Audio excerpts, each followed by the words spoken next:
You're listening to the Business and Life Conversations podcast with Angela Henderson, episode 194. Hey there, you're listening to the Business and Life Conversations podcast. My name is Angela Henderson, and on this show, we talk about improving your business, life, or both by having amazing and rich conversations with brilliant guests who will inspire you and who will give you tips and tricks to help you grow both in life and in business. Well, hey there, and welcome back to another awesome episode of the Business and Life Conversations podcast. I'm your host, Ange, from Angela Henderson Consulting, where I'm an international award-winning business consultant and coach who has helped thousands of amazing women business owners get all the pieces in place to have consistent 4- and 5-figure months and then on to 6- and 7+ figure years without burning out in the process.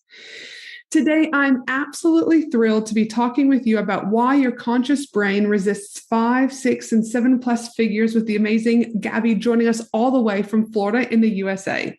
If you wonder why you can't go or can't get from 5K to 10K months, or you're stuck at 30K months and struggling to get to 50K months, or you're just wanting to, figure out like what that stuckness is, you're going to want to tune into this awesome episode. Why? Because your subconscious plays a big part on this, a huge part actually, but so many women in business just focus on strategy.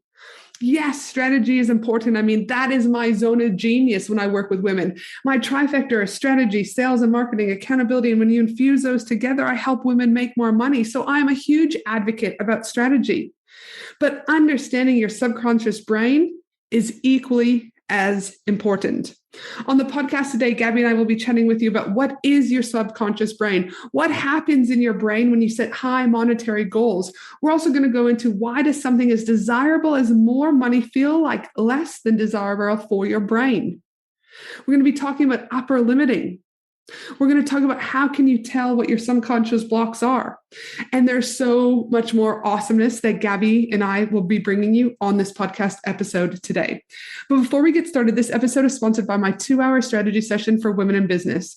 This 2-hour strategy session is for you if you want to pick my brains about where you're stuck in business, if you want me to help you to create a roadmap and strategy on what to focus on next that will yield you the ROI you're looking for, if you want to run your launch strategy past me, if you want me to review your funnels, if you need help with messaging, but also if you want to learn how to decrease your overwhelm, if you want to feel motivated about your business again, and anything in between. I've got 2 spots available for this month. So hop over to Instagram. My handle is Angela Henderson Consulting. Again, hop over to Instagram, find me over there. My handle is Angela Henderson Consulting. Send me a DM and let's chat about how I can work with you in my 2-hour strategy session this month. Now, let's get into today's awesome episode. Hey, welcome to the show. I'm super excited to have you here today, Gaby, joining me all the way from Florida and ready to talk about why your subconscious brain resists 5, 6, and 7+ figures. So pumped to have you here today. Oh, I'm so excited to be here. Thank you. So fun. Now, again, I always said, we've got to press record at some stage. You and I were happily chatting away. And I was like, oh my goodness, we need to press record or else we're not going to get this podcast interview done. So first things up, before I hop it straight into our topic of conversation today, I always like to ask my guests a very fun question so that the audience just gets to know you a little bit more before we hop into your topic.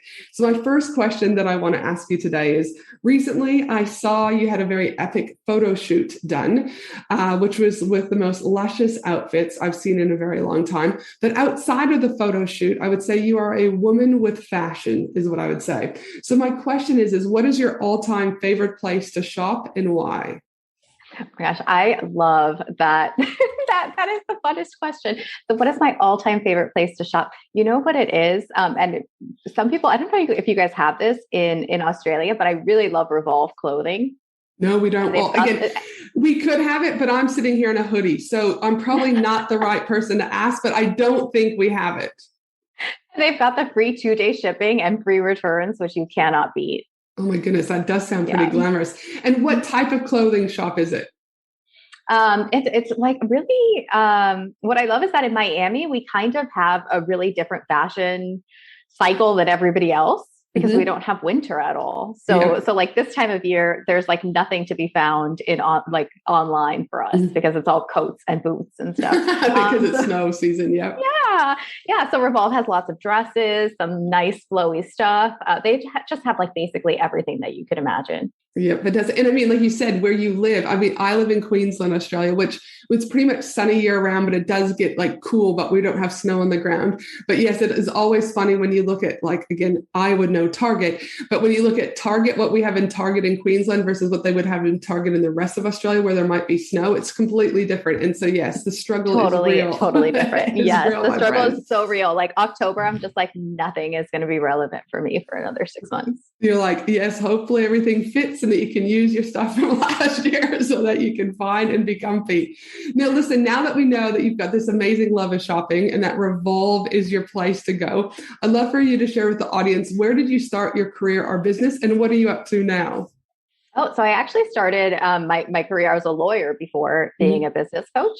And then in 2015, I had my son and decided, while I was on maternity leave, got a little bit bored. I'm going to be honest, right? So those first couple months, nobody prepares you for the amount of sleeping that's done. Also, nobody tells you that this is the last time that they're going to be sleeping like that. Yes, exactly.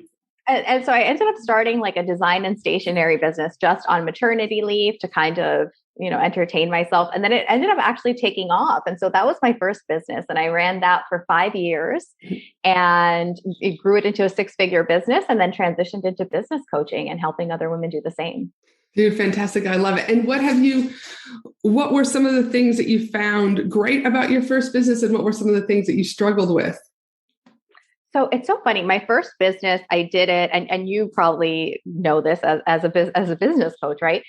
I did it what I thought was the wrong way, which was having no plan, taking things day by day, responding to things as they came up, really starting with a product. And then the second time I was like, I'm going to do this right. I am going to, come out with like a product suite and do all this big fancy stuff. And then I realized that doesn't work. What actually works is what I did the first time, just taking consistent action and doing it imperfectly. That's the only way to start a business. So I did that right the first time for sure. Yeah. Other than that, my subconscious was a mess. Yeah. And we are going to talk about that definitely today. But that's the thing, right? Like, I think people, when we're starting off, we can be a bit reactive, right? Because we don't know what we don't know. I think we can panic at times, right? Because we might see, again, we're consuming other things on social media that might appear that everyone has their shit together, right? But the reality of it is that imperfect action will always still trump everything else. Because if you think about it, if you took one action a day, just one action, that's still 365 actions a year that have cumulatively come together to move you and get the momentum you need to keep going, right? Versus someone who then doesn't take any action for 20 days, then does a little bit of action. You're still always progressing, even if it's imperfect action. So I totally agree, the beauty about imperfect action, but yet there's this pressure we put on ourselves that everything must be right. I also think, again, as I've been learning more about human design over the last year, like the way our brain works and the way our brain ticks, a plan might work well for someone, but it could be the worst things in sliced bread for someone else and actually hinder and stunt their growth, right? So I always say too, like if you're in those beginning stages, learn a little bit about your human design, because I found personally, I gave myself a lot more grace because I understood more about how my design worked for me, not against me. And it was a game changer. Yeah. Yeah, we were having a great conversation about human design before this. You're a projector, I'm a generator. So for me, that responding was key. And I thought that, I had to come out of the gate with a perfect plan. It's like, that's not how I'm supposed to work. I'm supposed to take the one step, see how it feels, then respond. All right, what's the next opportunity coming, and grow that way. Yep, absolutely. So yeah, human design, whole nother conversation. I did bring on one of Erin Claire Jones. I don't know if you know Erin Claire Jones. She's an amazing human. She's spoken at my events and she's also been on the podcast. So if you are wanting human design, I'd go back and listen to that podcast episode. I don't have the number off, but look for Erin Claire Jones on human design. Very interesting. And again, I just think so powerful if you can understand those components. But today though, we're talking about the subconscious brain and how it resists 5, 6, and even 7+ figures, because we're all a work in progress, right? We never stop working on things internally. As I say, often your external world is a reflection of your internal world. Yet so many of us won't tap into the internal part, right? We continue to suppress, or we continue to go out of sight, out of mind, or we don't have to want to get snotty and teary, right? So there is a little bit of like, oh, do I really want to go down there, even though I probably do? I'm all about it. That's where I believe growth has happened significantly for me. So let's start with, I like all of us to be on the same page. And so my first question is let's define just basic language. What is your subconscious brain? So your subconscious is really where your beliefs are stored, where your memories are stored. It's the place where you respond to external stimuli, whether it's emotional stimuli or physical steers into more of like the reptilian brain side, but where you really are responding to experiences based on this kind of database that you have of a catalog, right, of prior experiences. Mm-hmm. And with that subconscious, when does it, like, I'm assuming, again, I know, but I want the audience to know a little bit more. What, like, it starts at birth, right? The database that you're talking about starts to store these beliefs and everything else from birth, correct? Yeah. And actually we have some data that it's like even before birth, it's while you're in utero even. So, pre-birth up until you're about 7 or 8. So it's kind of scary. You have basically a small child behind the steering wheel of this vehicle. Yep. And so when it comes to, because obviously we could talk so much about the subconscious brain on so many different facets, but today we're specifically talking about the money component of it. So I'm curious then to know then what happens in your brain when you set those high monetary goals, because a lot of times it's one of the first things that I see when I'm working with my clients is I need a revenue goal. I need a revenue goal. I need a revenue goal. All right. That's always great. And that's well, but we can also have other revenue goals. But specifically for today, let's, talk about, we're all setting high monetary goals. What happens to our brain when we start to set these goals? So the first thing is that your brain reads it as change, because 9 times out of 10, if you're wanting to make 5, 6, 7 figures, you're not already making them. And with that change comes a bunch of projection from your subconscious mind. It's going to project onto that change all kinds of negative beliefs based on past experiences that you had. If you had parents that fought, if you had an aunt or uncle that lost their business, if you had a bad prior experience as a child, right, with achievement or something, it's going to project all of those past experiences and say, we actually don't want this. And it's going to repel whatever it is that your conscious mind is telling you that you desire. And so for when it starts to repel, for example, will people automatically know it's repelling? Or is it, again, it's just like somewhere in the brain, it's like you get this feeling something's not quite right, but you can't put a name to it. Like, what does that look like a little bit more? Oh, it's so funny. And it can look so many different ways. I find that one of the strongest ways that it comes up is self-sabotage. And people just will sabotage their goals. They'll have high income months and then plummet their income. They will if you're not familiar with the subconscious mind and how it works, you can burn down your whole business based on one small, touch of success. And usually it's just your subconscious ricochets off of, achievement. When something goes well, your brain has, a lot of the time we have a built-in belief system that when things go up, they must come down. When things are going well, the other shoe's going to drop. That's a really big one to break. But one of the biggest ways that I find that it shows up, Kara Lowenthal has a great podcast episode on perfectionist tendencies and tomorrow thinking. And people subconsciously push their goals away, and they have to become bigger and bigger and bigger and bigger.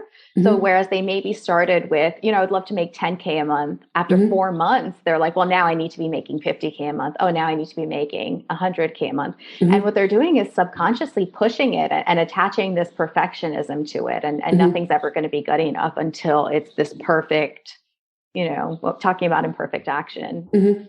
See, so the imperfect action is when it starts to go. Have you seen, you talked about self-sabotage. Have you seen any other perfectionism, self-sabotage? What are some of the other characteristics that you've seen in the clients that you've worked with that are blocking them, right, from making these 5, 6, 7 figures?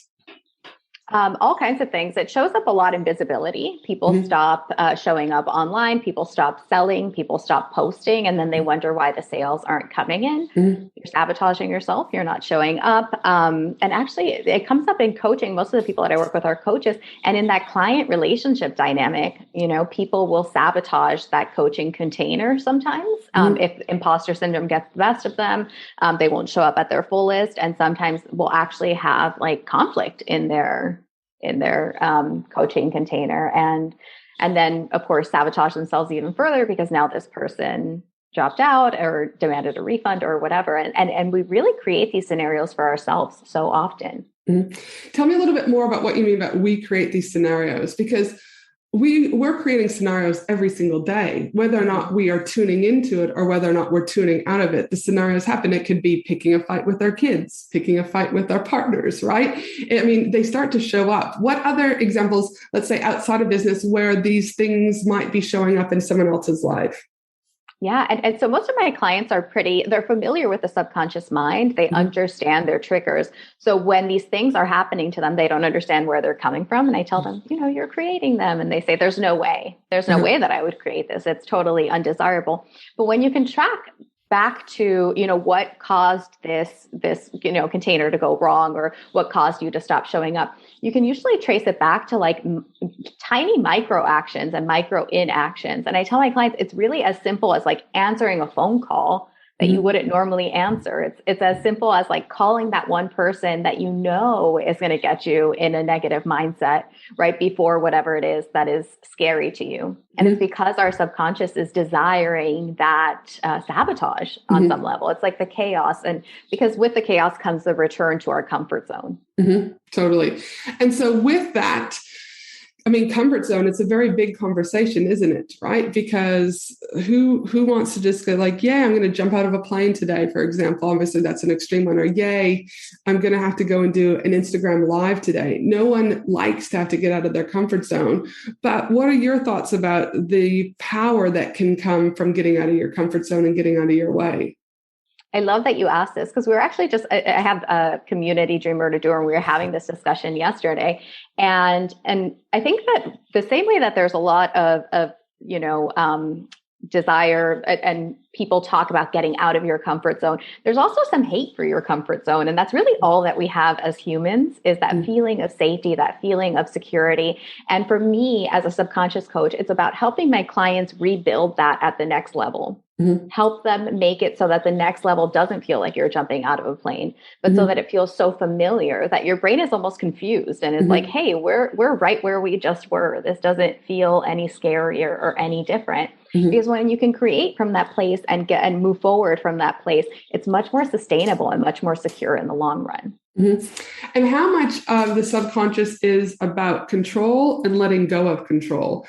Because when you talk about like that familiarity, right, is that you're wanting to be able to teach them about being familiar so it doesn't feel as scary. There has to be an element also, again, I'm going to make an assumption here, where there's a lot of us, if you think about not all strong women, that's not the right way I want to say it. Some of us, when we're starting off in business, I'll say that, not just women, but when some of us are starting off in business, we have those perfectionist characteristics, like you were just talking about earlier on, right? Where again, and that can block us from moving forward. Everything has to be done right versus taking imperfect action. How much of that also then impacts control and not having control? Because a lot of times that perfectionism is also underlying control. I need to know what's happening next. How is this going to happen? What is it about also just us letting go of that process? And again, that familiarity, are those all interweave together or not? Yeah, absolutely. And I always think that control is really like a false sense of security. It's us deluding ourselves into thinking that we're in control of the outcome, that we are safe somehow. And it's like 9 times out of 10, it's not true. The moments that we think we're in control, we're actually not. We're just holding on so tight that we're not letting things happen. But some of the things that we're not letting happen, we actually want to happen. When we think about business growth and we think about, what it takes to grow to 10K months or 50K or 100K months, it requires letting go. Because when you're holding on, when you're saying, no, it's going to go work this way, that feels safe to you, but it doesn't work. Like life does not work that way. So it ends up being, it's like another pattern of self-destruction, basically. No, absolutely. Love it. Love it. Love it. Now back to the money. Again, sometimes my questions can go off because I'm like, oh, can we unpack this? Can we unpack this? I love it. My question, if we go back to the subconscious brain, specifically around money, I'm curious to know, why does something as desirable as more money feel less than desirable to our brains? It's so funny. I always say that money is like the greatest scapegoat of society. And there's so much that we project onto money. Good and bad. And I always have my clients. So one of the biggest things is like really learning to detach from money, period. Right? Using money as a tool, seeing money as an energy, and seeing it less as like this be all end all, whether for good or for bad. So I always have my clients do this exercise that I found really helpful for me when I was starting. And we're in the same community when it comes to money mindset, Denise Duffield Thomas. And so as I started doing the work in Denise's program, I kind of realized like, my gosh, when you say money is security, money is safety, money is, whatever. That thing is your real block. That's the thing that you actually don't think is possible for you. And you're projecting that impossibility onto money. So for a lot of people, it means safety. They might have grown up in a house that felt unsafe. For other people, money is validation, and they feel like they're not good enough to be validated, or they're not validating themselves. So it's really, the more that you can just literally just remove money from the equation and start focusing on whatever it is that you're projecting onto money and work through that, I find that it's so much more powerful. Is there something, I know you could use the example of money is, for those listeners out there right now, is that what you suggest they do? Speak that sentence and see what comes? Yeah, see what comes to you and see what and it's really interesting. And then once you arrive at that thing, whatever money is, and it's always going to evolve. I've had phases where it's like money is safety. And I've like worked through, the nervous system regulation and the, kind of like looking around and being like, where am I treating money in a way that makes me feel unsafe, right? Where do I have debt? Where do I have this? And also, where did I get those beliefs from that debt is unsafe, or that, this way that I'm running things is unsafe? Is that objectively true? Yeah, so just kind of getting curious about, when you say money is, what does that? Yeah. And like, again, so much of our, Denise also often talks about like, when you're a kid and you're picking up money and you're like, oh, and your parents like, money's, don't put that in your mouth. Don't pick that, but that's dirty, right? Like subtle comments that have been made to us can significantly impact our growth to 5, 6, and 7 figures because of what we're still holding on to, even if we don't realize we're holding on to it. Yes. Yeah. And in so many relationships where money has really been something that caused a break of some kind, whether it's, in a marriage or a family, right? There's so many family feuds that have started over money, over wills, over whatever else. Really, really looking and seeing, where was that about money, and where was that break always present? Where was it about communication and a lack of communication? Because I think it's easy to blame money and it's easy to avoid money, but those relationship patterns and those communication patterns are bigger. And they have an ongoing impact, right? Like it's, the example that I often use is, if you think about, I've got a transgenerational pattern in our family, which is my grandmother stopped talking to my great grandmother. My mother stopped talking to my grandmother. I don't talk to my mother, right? And so I am full, as an ex-mental health clinician, et cetera, I'm very aware of the patterns of behavior, but I'm also equally aware of what does this mean for my relationship with my daughter? I know to break that pattern, I don't like using the words harder, because I never want anything to be harder. But the essence for this particular podcast is I will have to work at this relationship with my daughter because of the patterns that have happened generationally, right? But also with what I've seen and what I've witnessed. So I'm consciously having to be aware of some of the things that are going on to break that pattern. It's not easy 100%, but it's if you're choosing to, and this is another thing I talk often about choice. If whatever Gaby and I talk about today, you don't have to do anything with it. Don't go and unpack what money is and fill in the blank. Don't. But then I also say, don't bitch that you stay where we're at, right? Because there's this essence of, we all have choice on what we do with the information we have. We have choice on how we want to, work with someone like Gaby, work with someone like me, go work with someone else, whatever you want. But if we really want to make change, it just doesn't happen. Would you agree, Gaby? Like, it just doesn't, like, you just go, oh, like when I think about people who want to manifest and they're like, oh, and there's people out there teaching, which I don't necessarily agree with, just manifest a Lambo. Yeah. Well, it fucking isn't just going to show up on your driveway, right? Like you still have to go and take action. You still have to probably get clients. You probably still have to sell something. It doesn't mean you have to work hard, but you still have to take whatever you're manifesting and put action with it in order to make it happen. If not, we'd all be dreaming of Lambos or mansions or whatever we want, and then they'd end up in our driveway. It doesn't work like that. And it's the same stuff with this money stuff, right? With transformation, all of it is we've got to do the work. We still have to put in order to take out. What are your thoughts? Yeah. Two things. The first is that, yes, absolutely. And even, I always tell people it's a choice. It's a choice that you make every single day and that you have to keep making. Mm-hmm. And people don't want to hear that sometimes. They want to hear that then it just becomes easy. And I'm like, yeah, 100%. It becomes easy because you choose it every single day, because you wake up every single day and it's not an option for you not to be this way, because you already evolved into this person. There's nowhere for you to go back.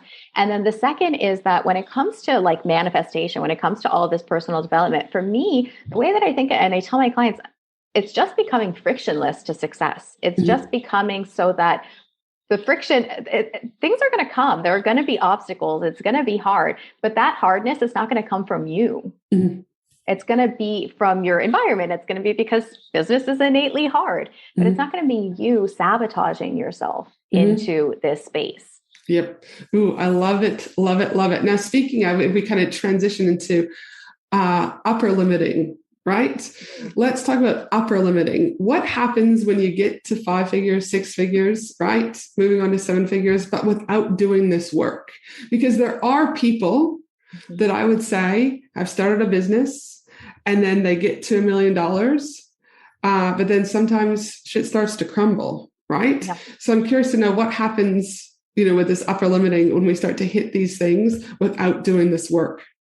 Yeah. Well, so upper limiting, I don't know if everybody's familiar. It's from the Big Leap, which is an amazing book. And he talks about the upper limit problem, where when you reach what you perceive to be the limit, you're, for a lot of people that might be 6 figures, that might be 7 figures. And you reach a point where your subconscious mind cannot get on board with anything past this. And in fact, probably can't even get on board with where you are. And what happens is that, it can be really big, and people, like I was saying, just burn down their whole business, totally self-destruct. And sometimes it's really, really subtle, and you're looking for other areas in your life to ruin, because sometimes we're aware enough to say, well, I'm not going to ruin my business because I got this far, but I will pick a fight with my partner.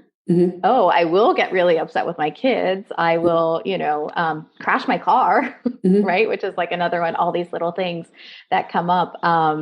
And they basically just, what happens is that they end up devolving us into chaos a little bit, because again, our brain can't hold on to the belief that things can be that good. And I think also it just goes back to that same belief that we talked about earlier, that other shoe dropping is so firmly ingrained in our consciousness that it's, all the stories, right? Cinderella, you think about, fairy tales, like, oh, midnight, like your fantasy is over, Yeah, it's all gone, poof, it's gone. Yeah. And we think the same, oh, I got to 7 figures. All right. When am I turning back into a pumpkin? Yeah. How much do you think, though, upper limiting versus lifestyle? And let me explain that a little bit.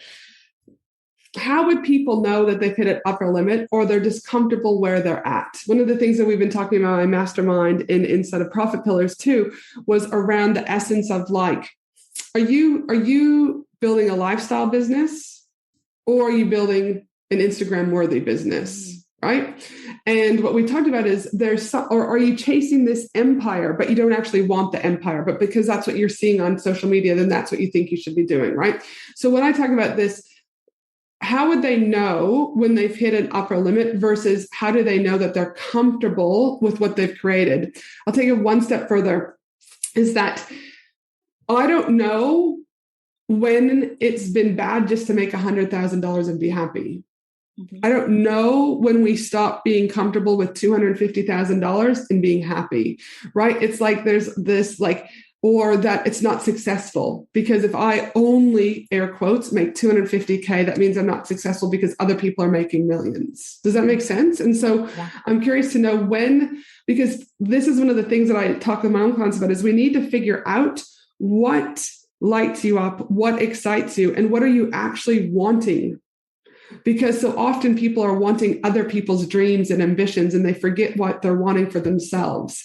So what do you think is the difference between, how would they know when they're at an upper limit, for example, versus actually, I'm just content and happy with what I already have? Yeah. So for me, I mean, first of all, it starts with the deconditioning, right? It starts with deconditioning the beliefs of the people around you around what's good enough and what's not. I see so many women in sessions who they don't even really know what's good enough. They're chasing their parents' ideal of like, you know, they felt like a B was good enough for them, but their parents wanted the A, and they're left wondering, well, why is what I want not good enough? Obviously it's not, and they're constantly chasing. And then the other thing for me is that the biggest difference is that one feels contracting and one feels expanding. So when you're trying to grow, because you're trying to be the best version of you, because, and it's not about money, right? It's about who you become to make more, to make that money, right? What the money is the consequence of, and it's the growth, it's the impact, it's the person that it's becoming more of you, essentially, right? Is what we try to do as business owners, and especially as kind of like spiritually centered ones. And on the other side, when you are upper limiting, it feels really contracting when you're trying to achieve from a place of you know, a place that you're not meant to go, essentially, or that you don't ultimately desire to go. That's not in alignment, which is like a buzzword that's so thrown around. It feels really contracting. And that's why you start sabotaging other areas of your life, because subconsciously your brain doesn't want to go there. It doesn't want that thing. Yeah. No, I love the difference between expanding and contracting, because if you're in your happy place at 250K, you've got, I don't know what it is, your white picket fence, you've got your dog, you're able to pick your kids up from school, you're going on holidays and you're content, that will feel expansive, right? But if it starts to feel that contracting feeling, well, then there's probably things that we need to look at more, right? Because it's just one of these things that I see on session after session. Well, yeah, I want the $1 million. Do you really? Why? Why do you want the $1 million? Well, that's what I see other people doing. But what the fuck do you want? Right? Like, what lights you up? So that would be a whole nother podcast. But no, I just curious about what your thoughts are, because again, that expanding and that contracting is a really great way for people to be able to kind of look at it when they're getting stuck. Now, can you tell me a little bit about people out there going, okay, great, you've been talking about the subconscious, you've been talking about upper limiting. I think there's something that I probably maybe need to get curious about, maybe not. How can individuals tell what, you know, their subconscious block is? Is there a way or something that you could suggest for them to know, like, tune in with this and this might be this? Like, what are your thoughts about how can you tell what your subconscious blocks are? I always tell people, you would be amazed at what can come up consciously. Right? What you are consciously aware of, the memories that you're storing, even on a conscious level, that you would notice are connected to this one block that you might be experiencing. Right. So if you have, you know, money blocks, you can jump out every time that money has come up in your life, right? Which we do. Now going a little bit deeper, something like RTT, rapid transformational therapy, which is what I'm certified in. It's a form of hypnotherapy, and it takes you back to the root cause. And I always tell people, there is like pretty much no way for you to know what it was that was the root cause of this issue, because it's going to be so out there. It is so minute. It is so insignificant 9 times out of 10. But what it did is that it formed a belief when you were a really, really young child. And people forget how confusing it is to be a kid. And how much we are kind of left to make our own assumptions. And people always look at the big, big trauma. And they say, well, I'm like this because my parents got divorced. I'm like this because of this. And yes, that's true. But I find that in general, we tend to do a lot of talking around big trauma. We tend to do a lot of processing around that on a conscious level, so that our beliefs never get like so concrete for that, you know, but the small things that happen, you know, it's like giving your parent an art painting and they're just like, oh, this is great, and dismiss it. I've had that come up so many times in sessions. People are like, I never felt good enough. Nobody would point to that, right? And say, oh, it's because, you know, when I was young, I did an art painting once. My mom didn't listen to me. But when it comes up in the session, now they can understand why they feel this way. And it also gives you a lot of power to realize that so many of the big things in your life are a result of the small things. I think that is super powerful. When I did 12 sessions of hypnotherapy last year. I'm currently on week 3 again of another kind of cycle. And I've shared in the podcast before about, it was, again, something that I believe in. We were going to talk a little bit more about this, the difference between talking therapy, mindset, hypnotherapy, and then rapid transformational therapy, is that long story, a client said, oh, hey, I thought I was going to get more templates when I worked with you as a one-on-one client. I was initially triggered. I was like, well, why? In my brain, I was like, you've had 7 templates. I don't do cookie cutter. I've given you the templates. And then I was like, well, hold on. That's part of her stuff, right? We need to figure that out. But then I needed to figure out, why was I triggered? So when I got to the hypnotherapy session that week, they said, well, anything come up for you? And I said, yes. I said, this is clearly still pissing me off, and I don't know why. So they said, let's see. So they could have done. And when we went into hypnotherapy, it was when I was 20 years old in my mom's kitchen, and her laptop was open. It had my brother's name, my name, my sister's name. It was like a dating site, and she was messaging someone back. And she'd said, well, Angela's a doctor. She's got a GPA of 4.0, or she's in doctorate school. She's got a GPA of 4.0, blah, blah, blah. But I wasn't a doctor or planning to be a doctor. I didn't have a GPA, whatever. And my brain initially was like, why would mom write that? I never thought anything of it until last year, 22 years after that, right? When this client triggered me. And what it was is when I initially saw that, I initially thought somewhere I was not enough. So when my client said that, I was like, oh, I'm not enough. So again, I believe that no amount of talking therapy would have gotten me there. Mindset, maybe, but I think I would have had a lot of sessions. But the hypnotherapy session, within 1 hour, we got to the root of what that trigger was, right? And so the power with that is pretty enormous. So my question is based on that example of me with that hypnotherapy, is there a difference between the rapid transformation and what I had done, just so that people can kind of understand where they might seek and get either support from you or someone else? Yeah. So in general, it's very similar. RTT uses hypnotherapy, and it also uses some elements of cognitive behavioral therapy and a lot of NLP to really, the beauty of RTT is that it's done in a single session. So it's one single session really closes that loop and rewires that belief. And whereas I think hypnotherapy can be more of like an ongoing thing, RTT is kind of like, but I always tell people, it really depends, because you're going to need more sessions for different issues if they present differently. I've had RTT sessions where the same scenes come up, but in a different issue.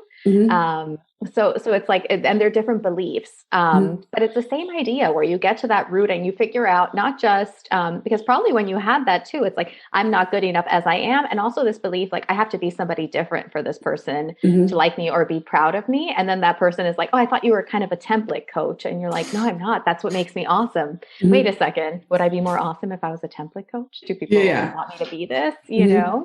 And it triggers that people pleasing for us. 100%. It was definitely, super interesting. But but that's a notion of me being willing to go and dive deeper, right? Yeah. And that's where I wanted to bring you on the podcast today, because I want people to know that, yes, we can do strategy. Yes, we can do all those things, but strategy is only going to get you so far. The analogy that I often use is if you went and bought a 2020 planner or diary, calendar, whatever you call it this year, going, I'm going to kick ass this year. I'm going to make it my best year ever.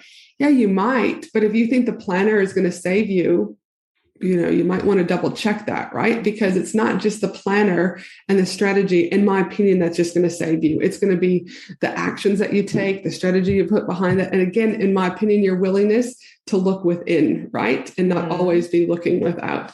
So now for those businesses, because I know we're going to have to wrap here soon, for those businesses who are like, ooh, I need a little like Gaby in my life, how can they connect with you, and what type of offers do you have that they can come and check things out? So the easiest way is through my website, GabyAbrams.com. I've got the hypnotherapy recording, a money hypnosis track that you can listen to, get your money mindset rewired in 28 days while you sleep. So that's always super popular and a great option for kind of getting into my world and dipping your toes into RTT. And in there also, I have a 4-session bundle that is amazing. So it's 4 RTT sessions for each of the most common blocks that I see entrepreneurs facing: imposter syndrome, visibility, money blocks, and fear of success. And then finally, I have a community open year round, Dreamer to Doer, where we really do a lot of this subconscious heavy lifting with the focus of action, taking imperfect action, letting go a little bit, while maintaining that sense of safety that we were kind of talking about. So all of that's available on my website. That's probably the best place to start. All right, fantastic. And we'll make sure to include all those links in the show notes also. And one final question, my friend, that I like to ask everyone is, what do you know now that you wish you knew when you first started off in business? Speaking of upper limiting, I always think of that one. I wish I had known that upper limits were a thing, because when my first business hit 6 figures for the year, and I wasn't even consciously aware of it because I wasn't very good at tracking, but like subconsciously I knew, and I like imploded my whole life. Like found myself like dealing with secondary infertility. We were moving. I made, buying our first house was like the worst experience ever. I was fighting with my husband. Every single thing that could go wrong, I made it go wrong. It was all me, 100% me. And now I'm like, oh, you were upper limiting, you poor, sweet baby entrepreneur. I love it. So again, and I'm glad that you were able to talk about that more on the podcast episode today. So my friend, thank you so much. I appreciate you. I know it's becoming the end of the day for you, and you'll turn on from business owner hat into mom hat very quickly. But before we sign off, please remember that the team and I will be putting together the show notes for this podcast episode over at angelahenderson.com.au, where we'll make sure to include all of Gaby's links too. And for you, amazing human, have an amazing day no matter where you are in the world. And I look forward to you joining me again next week for another awesome episode of the Business and Life Conversations podcast. Thanks again for your time today, Gaby. It was enlightening, enriching, and I'm super excited that women have a little bit more knowledge about their subconscious and what this looks like for them. So thank you so much. Thank you so much. I'm super grateful. Thanks for listening to the Business and Life Conversations podcast with Angela Henderson. www.angelahenderson.com.au